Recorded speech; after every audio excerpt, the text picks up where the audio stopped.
Welcome to Tell Me Your Story, New Paradigms for a New World. I'm Richard Dugan, your host, and I thank you so much for joining us, as I do every time we get together here on the program on Sundays at 7 a.m. and 7 p.m., Monday mornings at 1 a.m., and 9 a.m. on Wednesday mornings for a special edition of Tell Me Your Story. Thank you for being with us.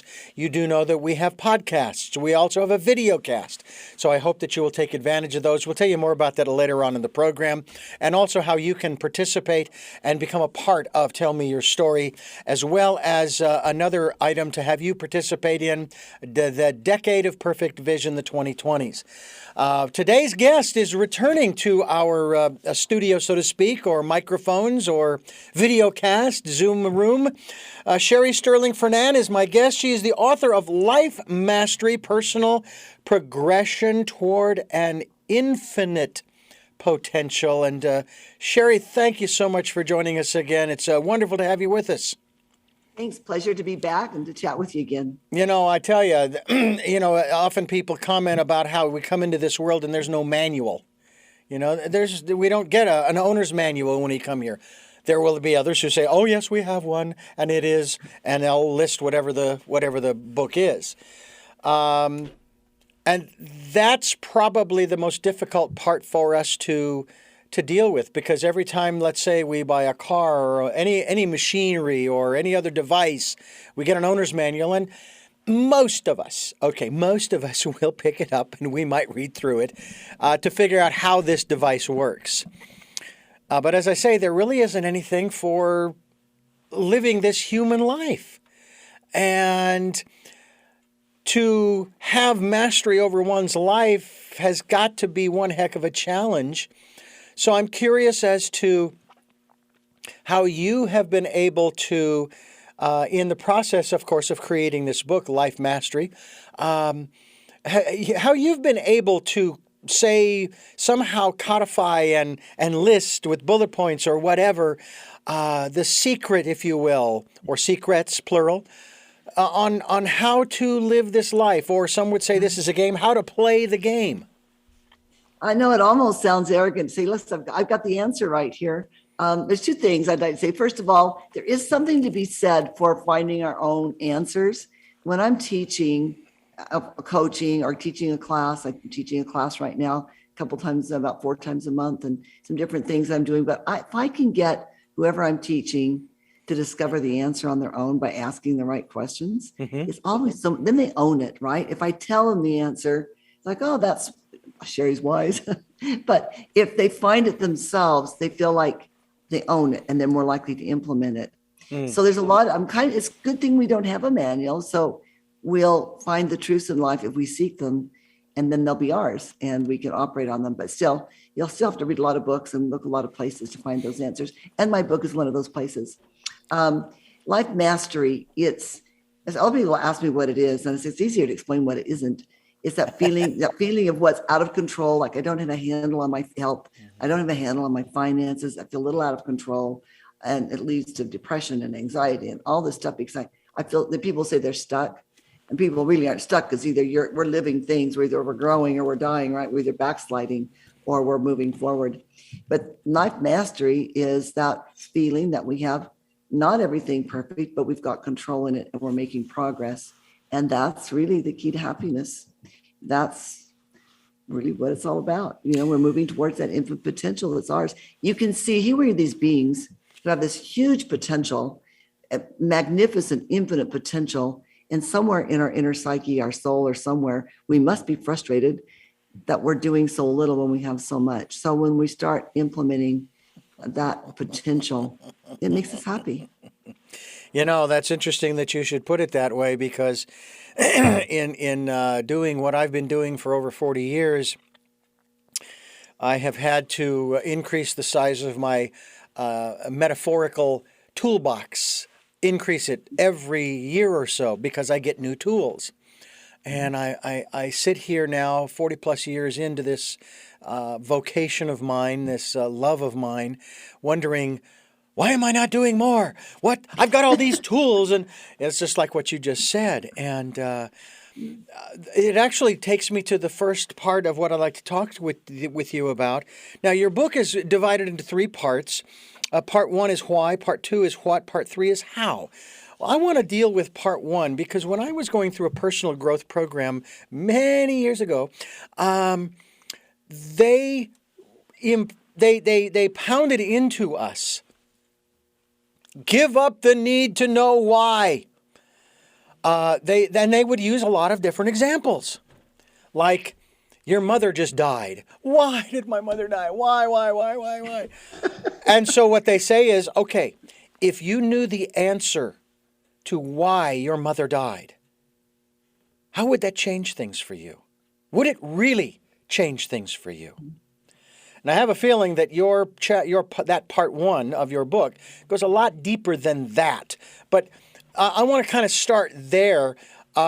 Do we really need to give up the need to know why? And why, if it's important, why? Why is it important? Yeah. Yeah, I think there's two different kinds of things. Like there's some mysteries in the universe, and they're just mysteries. Why do people die? Why do good people suffer? If there's a God in heaven, why does he let bad things happen? There's so many things like that. Why I wonder often, why doesn't everybody grab hold of these truths and become all they can be when, well, the truth is most people won't. And we just have to accept things, right? They're mysteries of the mind, Jim Rohn said. But at the level that I talk about is much like Simon Sinek, start with why. Start with why. When you're going to do personal development, you've got to have a good reason. Yes, it leads to happiness, and that's enough reason, but you need a little bit more reason to get you through the daily habits, the mundane habits that get us where we want to go. I have my clients start, even though it's not the most important thing, and this is in section 1 in the book too, but I have them start with a list of big dreams, and they're things you want to do, have, be. And there'll be things like run a marathon or climb Mount Fiji or learn Spanish or learn how to play the piano, or they'll just be big things that and there's no limit. Like you can't say, well, I won't have the money ever to do this, or I have nobody to do it with, so I can't do that. There's no bars to anything. You can, I like to imitate John Goddard's list on my own life, and he had go to the moon, and he died before that happened. But that's how big we want to dream. Because if I get him dreaming big, then that's a compelling why to do the daily work to get there, right? So it gets them in the habit of dreaming big. So your why is big dreams, who you want to be, how you want to serve, what you want to accomplish. That's your own personal why, and you have control over that one. I have no control over the universe. We have no idea what's really going on out there, but we can control our own why and our own destiny. When we are going through the process of working through and releasing the emotional attachments, if you will, if that's a good way to put it, to the traumas that we've experienced, that is a huge aspect to the why I'm not more successful, why I don't have more this, that, or the other, why I'm not happy, why I don't have the relationship I want. Because we're trapped in those emotions, those patterns, and until we start asking that question, we can't really deal with it. And sometimes it's really hard. When we talk about going within and getting to know self, we need to get to know the light and the shadow side, because that's what makes us who we are. But in that shadow side, that's where it's really challenging, and in some cases very difficult for a lot of people, because it hurts again. It hurt the first time when the trauma appeared, but when you go back, every time you go through it, every time you go through it, it's right back to the same emotions. So would you say that is another area that we need to be asking that question why, so that we can maybe, as we use the analogy of a circle and the event, the trauma in the center of the circle, we move around the circle to get a different perspective, a different view, that helps us to better understand what really happened. And it's not going, let's say we were abused by someone. It's not necessarily abdicating their responsibility for the abuse that they heaped upon me, as it were. It's saying, okay, now I understand more what my role was, but even more so the other person. They were dealing with the same kinds of shadow issues and traumas in their life, and they just brought it to me, and I'm dealing with it. Again, It doesn't erase the event. The history is the history. But the perspective, is that a good way to look at it? Yeah, the way I would put it, I'll tell you straight up. I'm a pretty much like just get on with it kind of a person. But you can't stay back in that victimization. It doesn't, it impedes your progress. So to look at it and say, I refuse to be a victim to this, you're talking about I have some accountability. I think that's what you're saying there. I have some accountability in what happened, even if it's not my fault, but I made choices too, even if they were perfectly innocent choices and I had no way of knowing. Right. I still made choices that put me in that situation. I use a good example, I think, in the book about going to the grocery store and you get in an accident on the way. Well, it wasn't your fault that the accident happened. That person hit you, they ran a light, whatever it is, but you chose to go to the store. It's not guilt. It's just saying, I do have control. Because if you don't feel like you have control over the things that have happened to you, you don't feel like you have control over the things that you want to have happen to you, right? Yeah. I feel very strongly about this. I had some trauma, some of the ones you've mentioned. I've had some things you would call trauma. I don't really see it that way, but people would normally call them traumas. And I feel like this. If I like myself, I have to like everything that ever happened to me because that's how I got to be who I am. And if I don't like myself, then I go to work. And there's no point in me dwelling on how I was victimized in the past. It just prevents progress. So if you want to move forward, you've got to have to let go. Now, there's work to be done there, but that's called progress too, right? I recently had a little epiphany. It's like, they talk about abandonment as a child. I was like, I always talk about my mom not being well equipped to take care of us when my parents divorced, but my dad didn't show up. So he did abandon us, right? And that's a little epiphany. So there's still things to learn about your past, but not let them, and they can control you. I love a analogy by Wayne Dyer. He talks about life is like a motorboat and we're driving, maybe you've heard this one, like going along the lake or whatever it is. And everything that's happened to us is in the wake behind us. And the wake has no power to drive the boat. Except I would take it one step further and say, if you're looking at the wake, you're going to go around in circles. All right. So if you're watching the wake, you're just going to continue to move in circles. But the wake has no power to drive the boat. Doesn't mean that we don't want to acknowledge that it's out back there, but it has no power. Right. Unless we give it to it. Yeah. And I think it's real important that we do acknowledge our history. Okay, these are the things that happened, and this is what's made me who I am. And I've often said on this program that guilt is a wasted time. It's wasted time and energy because what you are basically saying to the universe is, I'd like to pull this particular loose thread out of the tapestry. But if you start pulling the threads of the tapestry, then it's not what it was. It's not that beautiful tapestry that it was before you started pulling. And everything begins to unravel. Well, since we really, truly cannot do that, literally, what we want to do in one sense, and maybe this is another metaphor or euphemism, we want to try to either reweave that loose thread back into the tapestry or at least try to tie it off so it's no longer a loose thread. And that's kind of what you're talking about in a manner of speaking, isn't it? I like the tying it off thing. Let's tie it off and move on. And it's not that we're denying it or ignoring it. It's just we don't want to give it any power. And our brains do an interesting thing. Every time, Joe Dispenza talks about this, and I thought it was so well put the way he put it. I won't put it as well, but every time we go through our story, what we deepen the emotional response to it, or the trauma, in other words. So every time I tell everybody I was abused. Okay. So if every time I tell somebody that, which I really don't tell it very often, every time I tell somebody that, if I tell it with feeling and trying to get compassion and all that kind of stuff, it actually makes it harder to get over. It like really changes your brain. I'm not explaining it very well, but you know it when you say something, or somebody's what I call looping. They're going over and over and over again the same thing. And every time they go over it, it's a bigger deal. It's a bigger deal. Yeah. So I'm not saying we bury it either, but we take a look at it, take it out, take a look at it. Interesting. What did I learn? Okay, that's interesting. What can I do about it? Okay, let's go to work, rather than dwell on past experiences. We're talking with Sherry Stirling Fernandez. She's the author of Life Mastery, and we're talking about your infinite potential as we discuss here on Tell Me Your Story. We're providing you with choices and knowledge of those choices, and through Life Mastery with Sherry Stirling Fernandez, we are hopefully giving that to you. LifeMasteryInfo.com is the website. We hope that you will go to that website and find out more about not only Shirley, but also Sherry, who's Shirley? Twin sister, maybe. Sherry Stirling. She's there. She's got the book. She's got a lot of other interesting and informative and helpful aspects.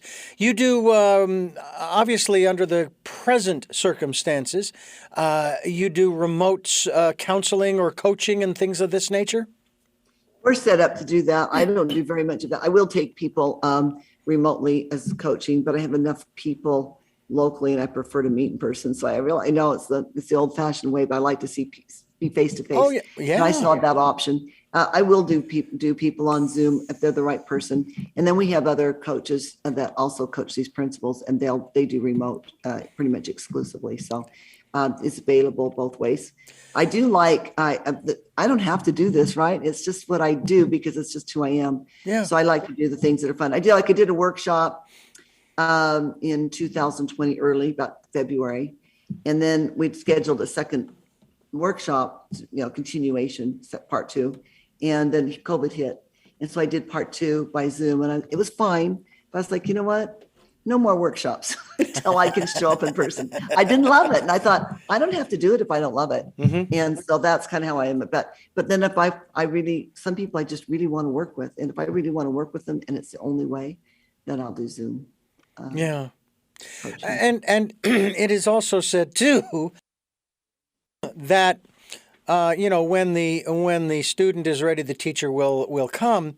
And so if an individual is certainly interested, and I think the converse works too, when the teacher is ready, the student will come, and the people who need to be there with you in person or need some support via Zoom or whatever the modality is, then the connection is made. I mean, the synchronicity of the universe is most extraordinary, in my opinion. It's an amazing thing. The things that when we start to change and transform ourselves, I like using the word transform. One of my guests once said, you need to stop using the word change, because if you can change one way, then you can change back the other way. But I guess transforming, you can only go one way. I don't know that that's necessarily true. Needless to say, I kind of liked the metaphor just the same.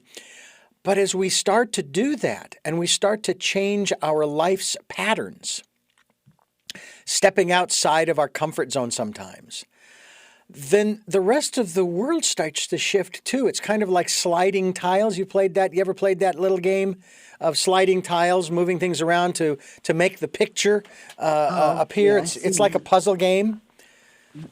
So as you move those tiles around, or again, as you make changes in your life, everything else starts to shift around you.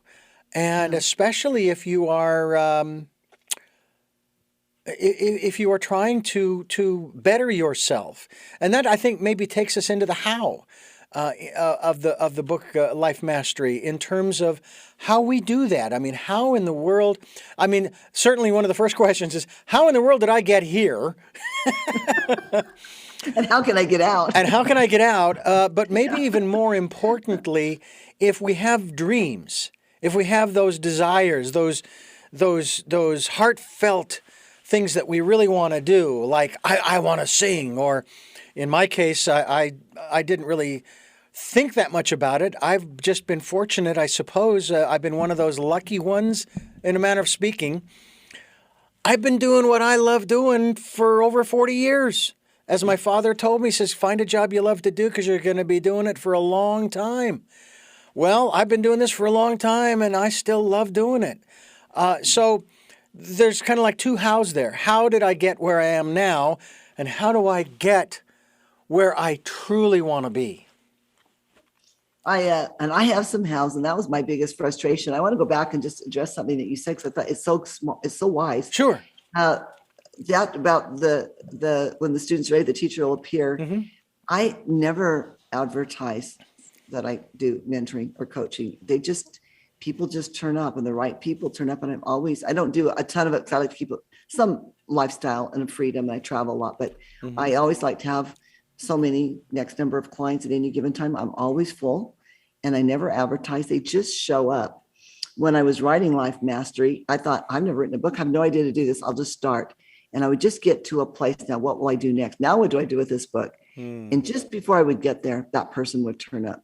And I think, okay, that was great. Now, what about this thing? And just about the time, just before I would need that, the next person would show up. And so it was so interesting that when you're on the right path, things show up. And I guess that will take me to how. So when I was trying, I'm this 25-year-old woman who, 2 little kids, Ken and I were just no education. We were just so poor and trying to survive and working ourselves silly morning till late at night, trying to just feed ourselves and our 2 little girls at that time. We had 2. I wanted more out of life. I just wanted to see what else I could. I wanted everything. I mean, I just wanted a ton out of life. I wanted to find out how to do that. Well, I started listening to and reading the great thinkers and the motivators, and they were great. I was so motivated, and often they helped me see what I needed to do, but they never told me how. I was so frustrated. I mean, like, okay, I'm ready to go, but tell me, just give me a step. Give me step 1.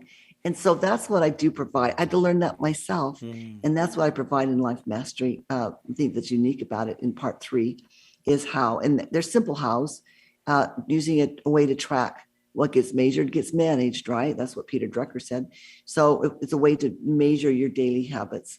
You just track them. It's a simple little chart, very, very basic, nothing complicated to learn, but here's a system. Okay, well, what if it doesn't fit into that system? Well, here's another system. Some things don't. I want to be a better listener. Okay, written daily affirmations as a daily habit.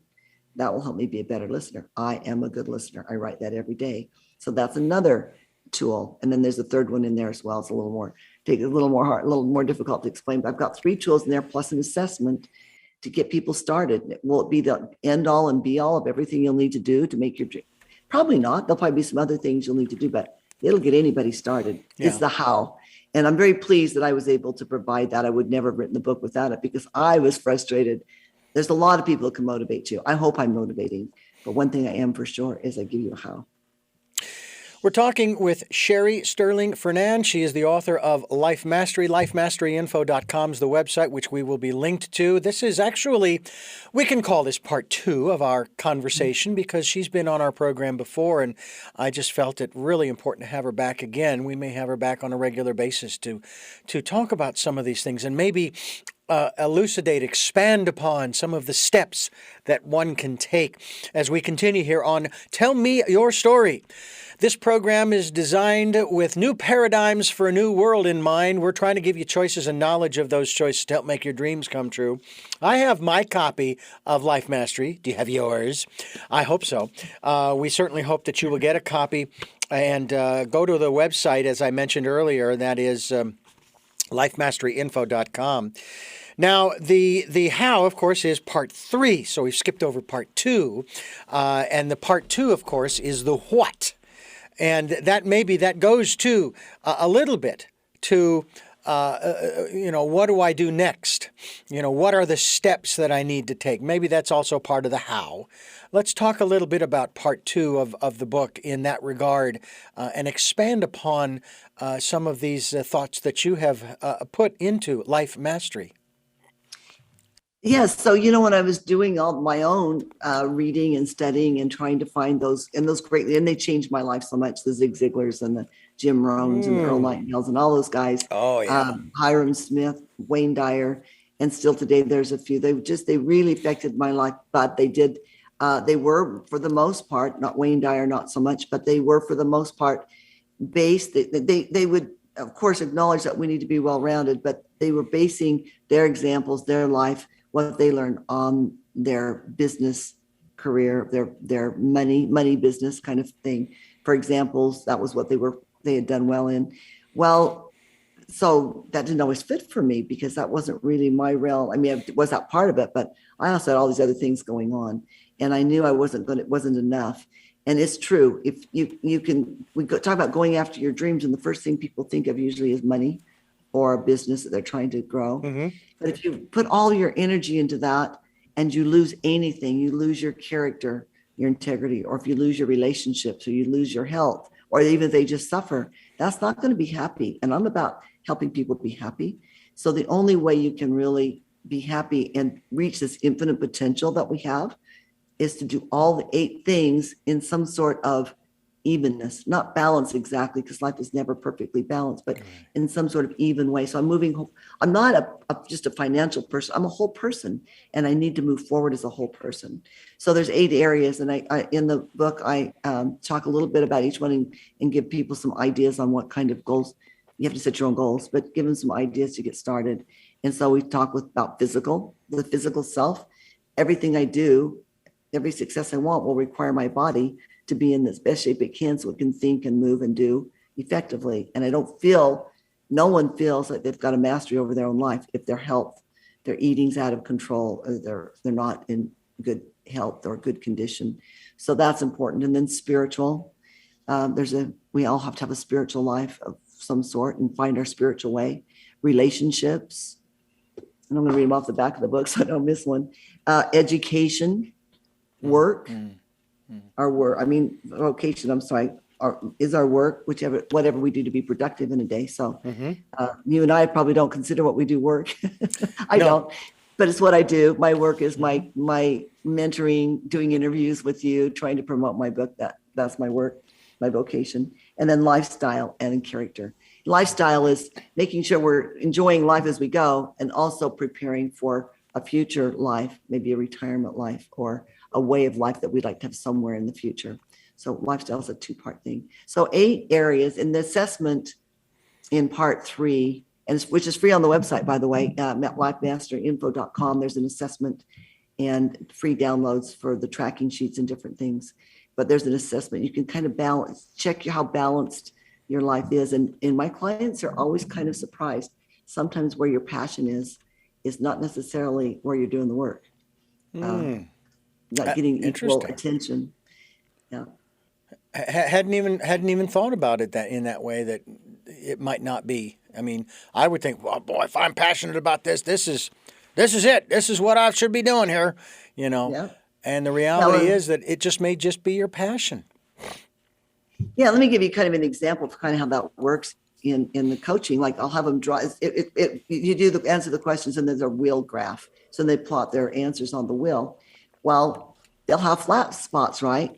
And when I talk to them up front, and I'll talk to them first, usually before, and they'll tell me that they're really passionate about their family, their relationships, maybe, or spiritually. They think they're really strong in their spirituality or their relationships. It's usually one of those 2 things.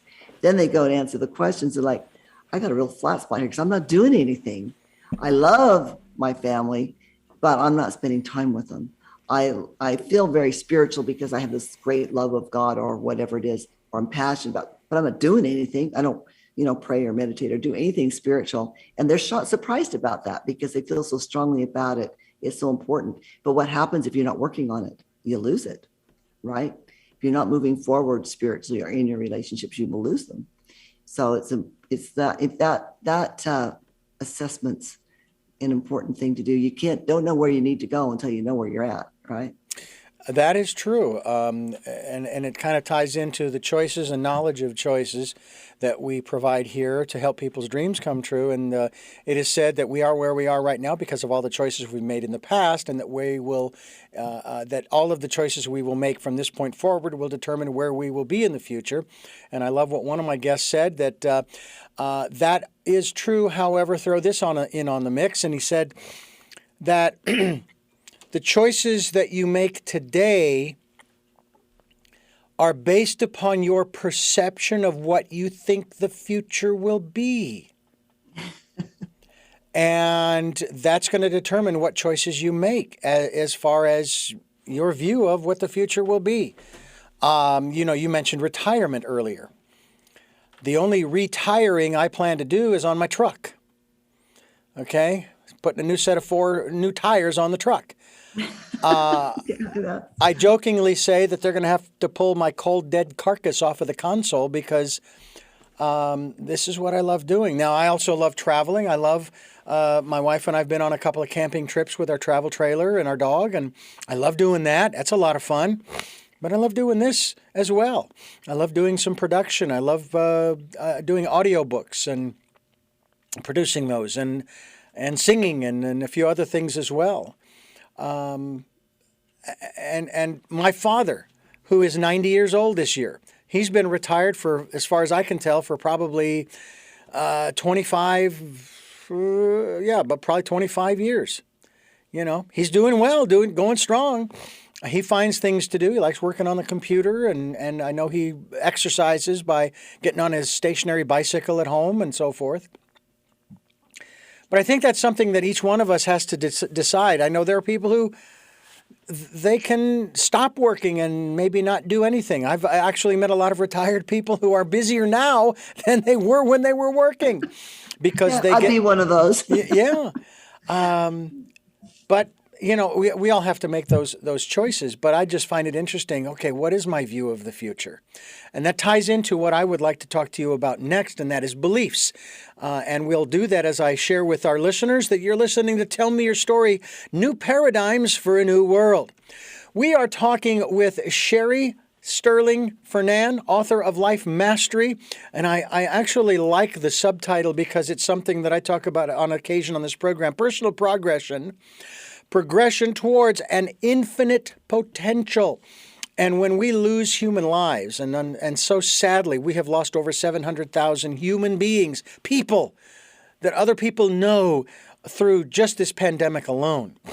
And I think about the lost potential from these people, what they would have contributed to our society and civilization. Some of them might even be like-minded, like you and me, and they're not here anymore.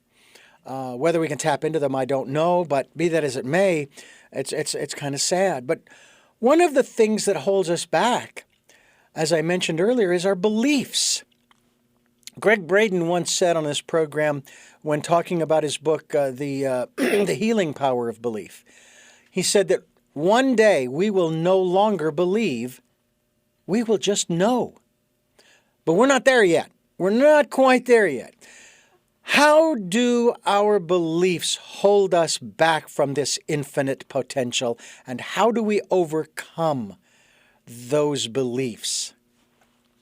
Oh, that is such a good question, and probably maybe we could probably do a whole show on that.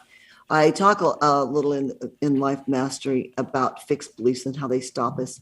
I tell the story about how adult elephants, they just tie a rope around their back right leg and stake them to something, and they don't go anywhere. Perfectly capable of breaking that rope any day of the week, any moment they choose. But when they were young, they tie them with a chain where they couldn't break it. And then they just don't believe they can go anywhere once they've got something wrapped around their back leg. And so they stay, right? It's a fixed belief for the elephant. And we have so many of those ourselves. And that takes some ability to recognize what we're thinking ourselves. I ask myself regularly, is that true? I think that's a really tricky thing. I think, is that true? Is that really true? I think I tell the story in the book too about flip-flops. When I was young, when we were young, you remember they called them thongs, right? Yeah. And I hated them. That little thing in my toes. I just hated that. I said, I can't wear them. I just couldn't even walk in them. They were just terrible. And so the styles have come back, and all these cute shoes. But I'm like, I can't wear those, and I can't wear those because I can't wear that thing between my toes. One day I said, what? That's not true. And I bought a pair, and guess what? I wear them just fine. There's so many of those. It's just a little thing, but we have so many of those fixed beliefs about ourselves, fixed beliefs about the universe and the world.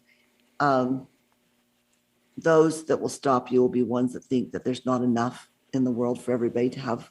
There's enough. The world is full in despair, and there's enough for everybody. Everybody can be wealthy. Everybody can be healthy. Everybody can have the kind of knowledge you're talking about. A fixed belief that there isn't enough could stop you. But most of the beliefs, I think, that will get in our way is what we think of ourselves. And being aware, and I find myself all the time learning new things about what's going on in my head, but being aware of what's going on our minds and what's getting in our way is probably the best way I know of to get past a fixed belief, and then do something and act on it, of course. I'm all about action. You can think things to death. You got to go do something. Yeah, I know that I'm as guilty as most of overthinking things, and also jumping the gun. Now, we'll talk about another area here in just a moment, but jumping the gun is, I made a life decision not long ago And literally within the first 24 hours, I'm now down the road in my mind thinking, okay, I need to do this and this and this and this and this and this and this. Oh. And I'm sharing this with someone and they said, whoa, slow down. You're only into day one. All right, you just wait a minute. Just don't be making a bunch of wholesale changes because you're only into day one of this change. It may change back, okay? And in this case, of course, it was a good thing, but nonetheless, and yet I still moved forward with some of those changes that I had been thinking about down the road. And they've been okay. It's not been a problem. But sometimes we tend to jump the gun. We think, okay, I'm going to do this, and now I'm going to do this, and this. And it's like, okay, let the dust settle for just a moment. Okay, so you can see what's out there, what's in front of you, because you've moved so quickly, you've kicked up a lot of dust. And sometimes it is important to wait for a few moments. I remember when the process of moving to Santa Barbara back in 2006, and the writing on the wall was in late 2005, and I had no fear when we made the decision after losing both of our jobs, my wife and I, in 2006, early. I had no fear. I don't know why. I just didn't. And we made the decision to come to Santa Barbara for a week and look around and see what we could find, because this is her hometown. And we went back to Phoenix, put the house on the market. Within 3 months, it was sold. And we drove out here, and we've been here ever since. And again, it was one of those situations where when you're at the edge of a cliff, everything that I have learned over the years is you jump and you trust. But you got to jump first. But with that trust that the universe has got you covered. It's not going to leave you hanging, so to speak. So there have been moments when I've had to go back to that period of time and remind myself, do you see this monumental change you made in your life? You survived. You're still alive today. So here you are with a much less monumental change that you see coming. You need to calm down. That sounds so familiar. That sounds so like me trying to, I'll need to do this to get to this place. And I feel like it creates a lot of anxiety, doesn't it? Yeah. Interestingly, it's the writing of Life Mastery and this process that is helping me to maybe overcome that a little bit, because it's easy to say, I still need to get out and do this, and I've got to go do this. And then over here, I should be doing, and I have a friend who has coached me a little bit in the past. And he's like, we got to get you on this circuit and got to get you on this thing. And I'm like, you know what? Right now I'm doing interviews and I'm recording the book. We talked about that. Mm-hmm. I'm getting the book recorded and on Audible. And then I'll look at and then there's a whole nother set of podcasts and things going on out there that I can probably tap into. Then maybe I'll do that. And I'll push the speaking part a little bit more after that. Just doing, there's no sense in stressing right now about what I can't do until a few months down the road. So it's been a nice process for me to just say, it's okay, I'll get there. It's okay. I want everything right now, usually, right? I want it right now. And so I'm like, it's coming, and there's no sense I can make it come any faster by stressing. Let's just do this. And then we'll see what the next step is in the next step. So I am learning. I'm still trying to get mastery on a few things myself, but I'm learning still. Yeah. Lord, I want patience, and I want it right now. I want it right now. Right? That's about how I've been. I have a tendency to want everything. I want it right, and I want it right now. Yeah. Sherry Stirling Fernandez is my guest. Life Mastery is her book, and we hope that you will pick up a copy by going to lifemasteryinfo.com. We will be linked to your website, Sherry, so that people can find out more about you and the work you're doing, get a copy of your book. I'm sure it's also available on Amazon through your website, and we hope people will go there as they continue listening to Tell Me Your Story. I'm Richard Dugan, your host, and I thank you for being with us here on the program, folks, listening to the broadcast, the podcast, as well as watching the video cast, which is on YouTube, the Tell Me Your Story channel with Richard Dugan, as well as the podcast on SoundCloud, iTunes, TuneIn Radio, Spotify, Stitcher, Player FM, Blueberry, iHeartRadio, Amazon Music, and many other locations and platforms on the internet. So we hope that you will do just that. And, of course, listen to the programs on this fine station, 7 a.m. and 7 p.m. on Sundays, 1 a.m. Mondays, 9 a.m. on Wednesdays. And if you're so inclined and you'd like to help us out financially, we would greatly appreciate that.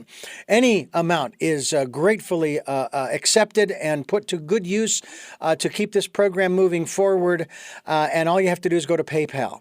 And when you go to PayPal to send, put in my email address, because that's what they're going to ask for, richard@richarddugan.com. That's richard@richarddugan.com. And also participate in the Decade of Perfect Vision, the 2020s, where we ask you to go within to listen to that still small voice and find that quiet, peaceful place where you can relax and re-energize, rejuvenate, recenter, however you want to put it, to get ready for the next phase in your life, whether it's the next 5 minutes or 5 hours or 5 days. I think that it would behoove you, and it doesn't have to take long. One of my guests, Sherry, said, just start with 60 seconds, 1 minute, just 1 minute. And then if you can build on that as time goes by, that would be a benefit to you. And to that end, Sherry Stirling Fernandez, how important is listening to that still small voice, listening and following the promptings, the intuition, the divine self, the higher self, whatever you want to call it, in this process of getting in touch with and accessing and utilizing this infinite potential that we all have available to us? Oh, it's everything. You talked about jumping off that cliff. Don't jump unless you have some intuition that you ought to do that. You could get yourself in trouble. It's really everything. And when I stop and I let it settle, and I know that feeling. I learned it a long as a child. That feeling when I know that it's right, and you just listen to that sense. We all have it. You call it intuition or the still small voice or whatever it is out there. That power, whether it's within or without. We all have that. If we can just follow that, it's not going to be there every time, but it's everything. It prevents you from fighting against your progress, from taking the wrong roads. We'll take some wrong roads anyway, but it'll get us there still if we just listen to that inner knowledge, that inner voice. And it's everything for me. Yeah. And are they really wrong roads? Because my personal philosophy is that there's never any wasted time. Again, it's a matter of perspective, granted. I did a lot of other things in between certain jobs in radio and broadcasting and so forth. And I used to think that, oh my gosh, I'm wasting my time here. This has nothing to do with what I really want to do. And then when I got back into radio, those things that I learned, some of the things that I learned on that other job that had nothing to do with radio, so I thought, actually did. Yeah, I don't think there's probably, we're going to learn something from every experience. And there are probably wrong roads that we do still need to take, because sometimes you need to take a wrong road to be sure when you get on the right road, it's the right road. It's that story about, there's just one of my students told me a story about someone they knew they'd been camping, and they had to go get help. I think it was a scout group. They had to go get help. And the road forked and they didn't remember it. And it was important that they get there quick and get the vehicle up, tell the person who'd been injured or whatever it was. They took the wrong road. They really felt inspired they should take this road. And right away it was a dead end. So they went back to the other road. And when he was taking the right road, he realized that had he not taken the wrong road, it was a lot farther to the truck than they thought. Had they not taken the wrong road first, they would have turned around and come back and wasted valuable time. And so sometimes taking the wrong road, we can learn some things, but sometimes we just learn it's the wrong road and that the other road was the right one after all. And I said this earlier, but if you like yourself, you have to like every experience that you've had, everything that's happened to you. And if you don't, you go to work. Well, sometimes we took some wrong roads along the way, but we don't beat ourselves up. We learn what we can learn. I'm well known for my wisdom, And when people say that, Sherry, she's wise, ask her.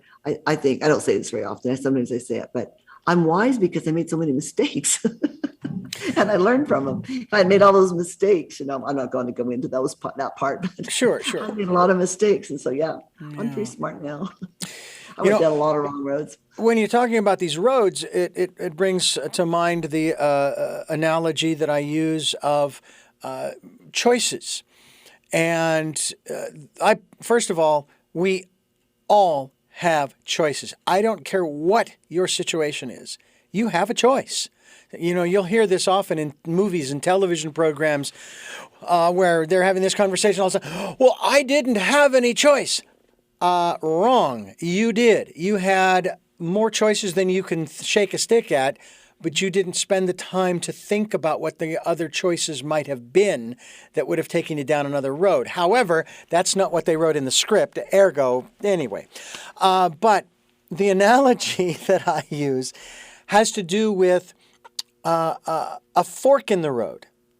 Now, there's this village, and people will walk from the village, the small community, to the town square where, they can get everything that they need. But the problem is that there's always this fog, and you can't even see hardly in front of you. So what they've done is they've learned how to follow that white line on the shoulder of the road until they get to this particular sign or what have you. And okay, we're there now, and the fog is no longer there. One day, this guy's walking along the road and the fog lifts and he looks up and he sees a fork in the road. He didn't even know that it existed. And now he actually has a choice. Do I continue to follow the white line on the shoulder of the road like I've always done? It's safe, it's comfortable, I know it. Or do I become adventurous and I check out this fork in the road? And that's kind of where a lot of people are these days, aren't they? They don't even know that they have these other choices, whether due to a lack of education, formal or otherwise, due to the lack of tapping into maybe that still small voice, that intuition that has always been there, and they just haven't listened to it. And that's one of the values of mentoring too, isn't it? If you have a good mentor, somebody can help you see that you have other choices. And we always have, at the very minimum, we have the power to choose our own feelings, our own actions. Even if every other thing was taken away from us, we have a choice on how we process any given event. But you can't, that's so inherent in us. You can't take away the choice. There's always choices. There's always other options. And that fixed belief will maybe stop us. Maybe we just, like you said, there's a fog and we need somebody to help us see through the fog. But yes, there's always another way, another choice. We are not destined to be in the place that we're at for forever or down in some lowly place. We have the power to choose and to fight our way out. And there is a certain element of, shall we call it, I guess they call it the butterfly effect, where each time you make a choice, and you follow through on that choice, you have not only changed your world, you've changed the world. And I'm going back to that whole sliding tiles analogy, where you have moved, the rest of the universe is in constant motion too. And it kind of goes to what I learned by going to intuitives.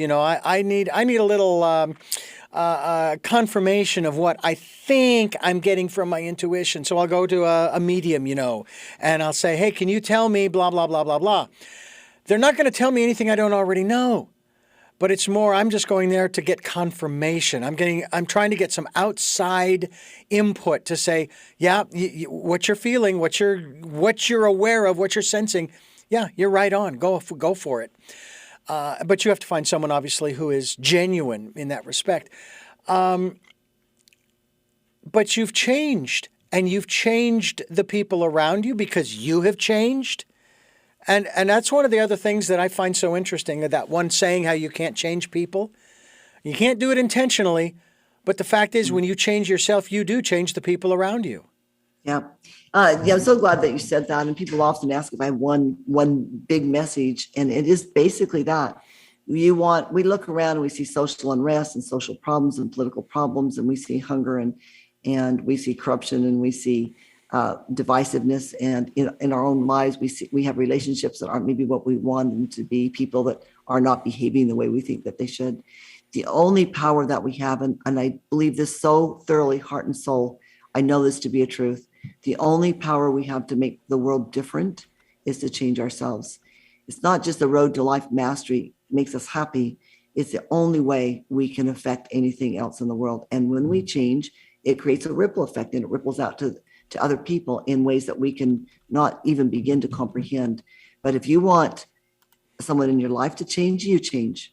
You want the community to change, you change. You make yourself better, and the changes you wish to see. Mahatma Gandhi said that we must be the change we wish to see in the world. It's true. We only have power over ourselves. So you can march in the streets and wave flags or whatever, but you'd be a lot better off spending that energy going home, looking in the mirror and saying, what can I do? How can I be the change I wish to see in the world? Yeah.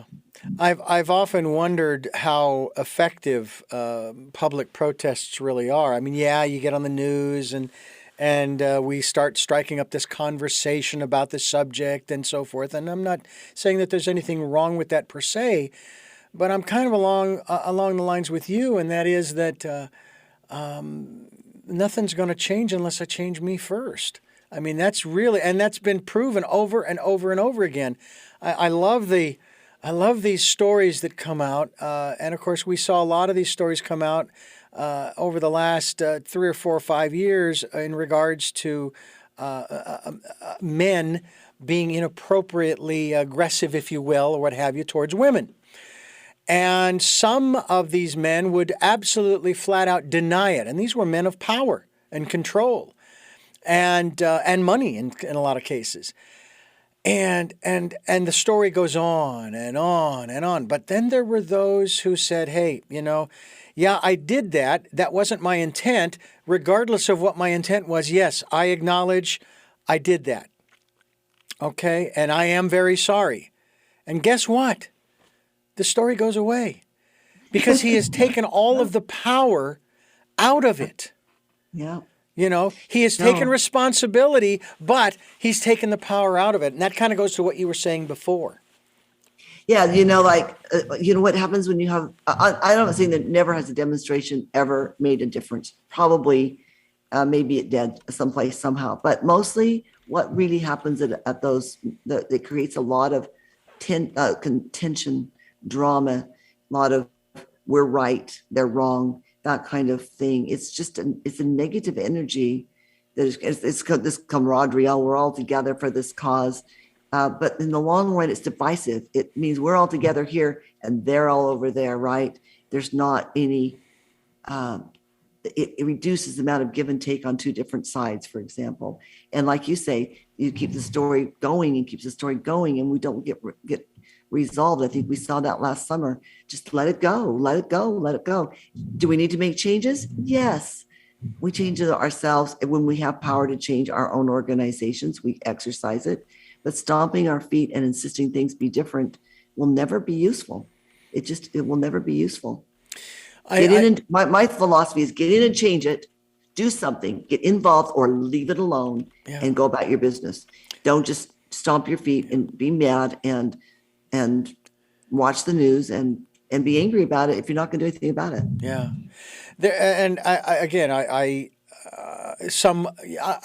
There's a biblical passage that I often quote having to do with, in the New Testament, that goes, resist not evil.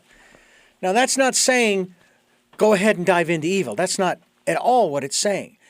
What it's saying, and I use this analogy. Evil is a brick wall. That's the metaphor. It's a giant brick wall. And you can try to go around it. You can try to go under or over it. Or you could try to go through it. But I say, based upon that passage, resist not evil. Turn your back and walk away from it. Guess what? You have taken that wall's power away from it.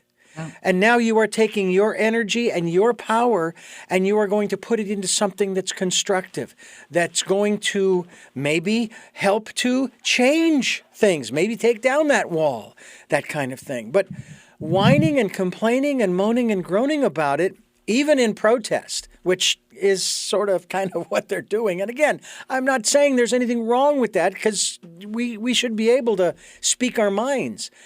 But is that really the best use of our energy, of our infinite potential? Not the best use of mine. Because it feels like a waste. I lived right downtown Boise, and so we're only a few blocks from the Capitol. So of course, every time there's a protest, it's right down at the Capitol. And there's some issues that I do feel strongly about, and I think maybe I should go. But it doesn't, talk about that inner feeling. To me, it feels like at the end of the day, it's going to be contention and it's divisive. Yeah. I'm not going to help that way. If I feel strongly, let me donate some money. Yeah. Let me get involved in a committee. Let me get behind a candidate that might change things. Let me write, I don't know what, do something different and help, and ask myself, am I the change I wish to see in the world? Do I have bigotry, racism inside, hate inside me? Well, then that's not good. I need to go there first. Yeah. Yeah. Well, Sherry Stirling Fernandez is my guest, and we are talking about the work that she's doing through the book that she has called Life Mastery. And of course, I've been referencing this quite often about the personal progression towards an infinite potential. Infinite potential. I have often asked, years ago, I would ask the question of my guests, how powerful are we? And obviously, your answer would be infinitely powerful. Definitely, yeah.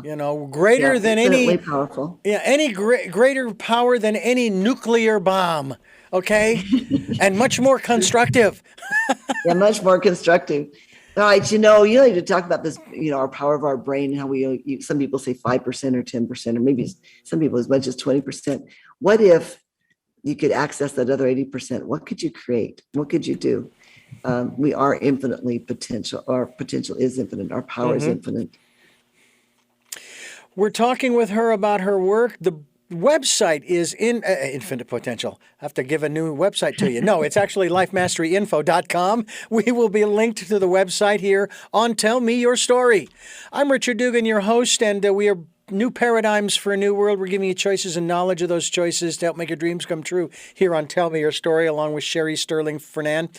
And Life Mastery is her work, and I'm going to ask you now about, and I did ask you in the last program about this. I'm going to ask you one more again, but for those who haven't listened to that interview yet. Is that a pine cone, or is that on the front cover? Well, technically it's supposed to be a redwood cone, which are dark brown and very small, but it didn't look good on the book. So we put a gold one on there. And that's representative. I told you I live downtown Boise, and we have 17, 18-story buildings downtown. The redwood cones, my husband tells me, he grew up in the redwoods and we're there frequently, but he said they can be as much as 3 times as big as the largest building in Idaho. That's how big these redwoods can be. But the cone is like little, it's like 1 inch high.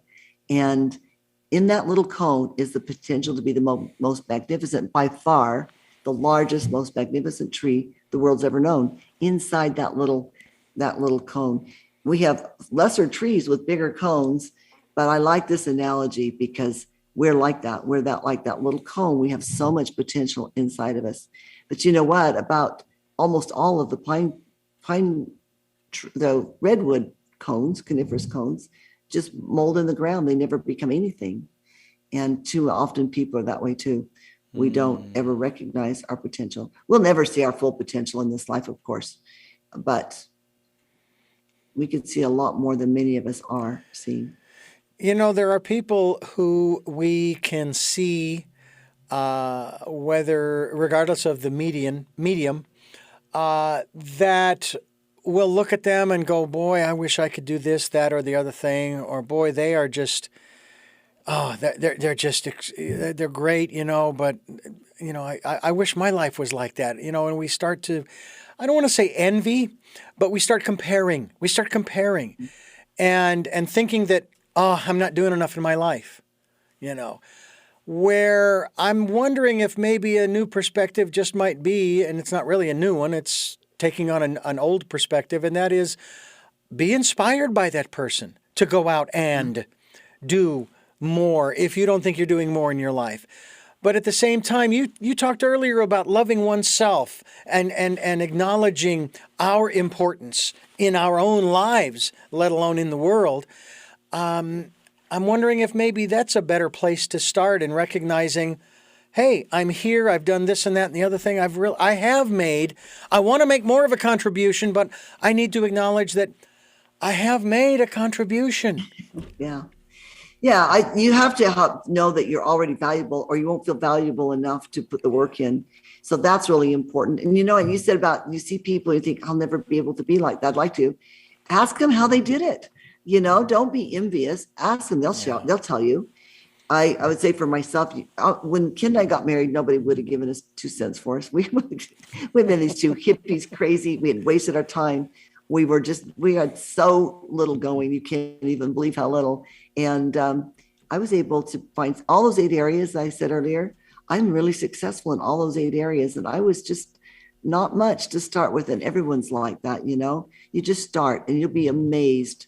If you feel like that you're falling behind or you're not doing all you could, anybody, I mean, not you, but anybody who's listening, it starts with one step. You'll be amazed at what putting one foot in front of the other every day consistently will do in your life, the changes that it will make. Yeah. And the proof that anybody's done it, and I'm one of those somebodies, is proof that anybody can do it.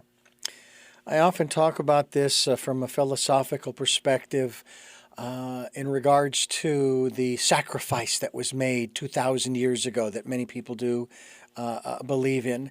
And I started wondering about this because when I was working for the Christian station in Phoenix, they would always talk about how we were lowly worms and we're sinners and we're this and we're so, we're terrible people without the sacrifice, And I thought, wait a minute, hold on a second, back it up. All right, let's just deal with the Father and the Son. Obviously, the Son decided to do this. The Father knew this was going to happen and said, hey, I'm going to make this available to you. My children. He God created us, right? Which means that if you have children, you're going to do anything and everything for them, no matter what they've done. No matter how good or bad they've been, you're going to try to do everything you can to help them, to support them, to encourage them, and so forth. And so my thought was, wait a minute. Why would the Father offer up a sacrifice if his children didn't have value in the first place? Mm-hmm. Yeah. So we were already priceless before the sacrifice. I don't know how you can go beyond priceless, but we did after.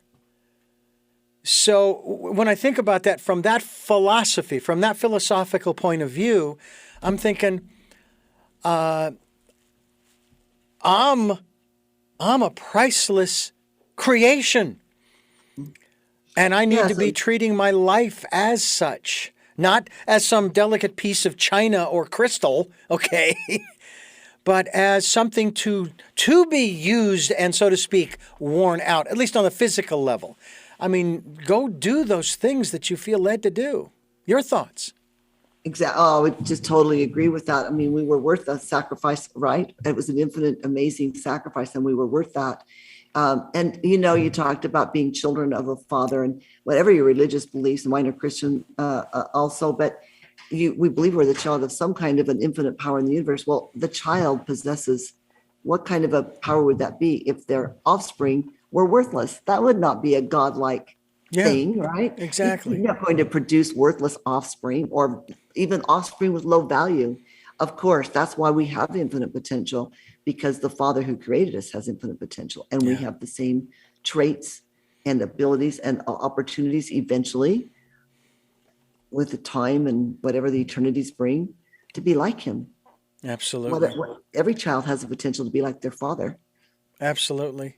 And I would be remiss in not acknowledging my father, 90 years old this year.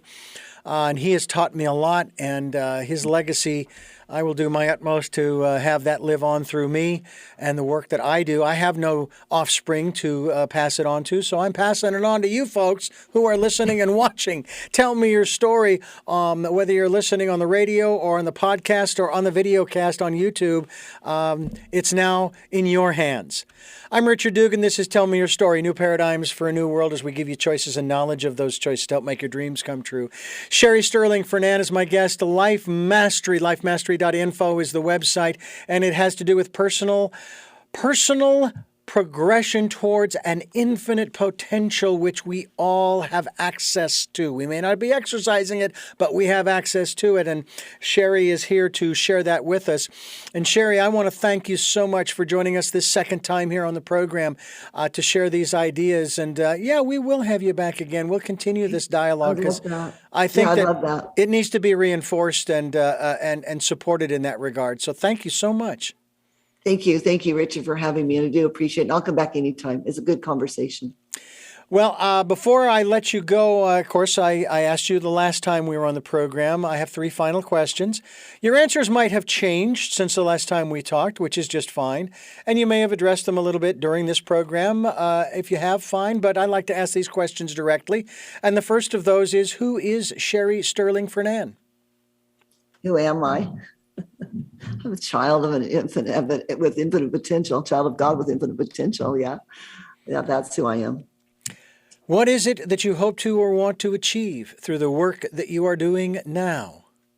One of my whys in the book is to create your own mission statement. And my mission is to use all the knowledge, wisdom, and personal power I possess to help others reach their infinite potential. And that's my mission. And finally, what is your life's purpose?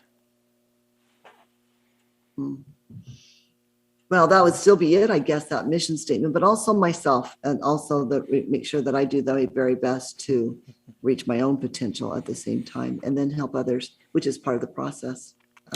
You figure it out, then you teach it to others, right? So that would be my life purpose as well. Well, again, Sherry, thank you so much for joining us here on the program. And I thank you for listening to and watching Tell Me Your Story, New Paradigms for a New World, as we're giving you choices and knowledge of those choices to help make your dreams come true. And until our next broadcast, podcast, videocast, love to love.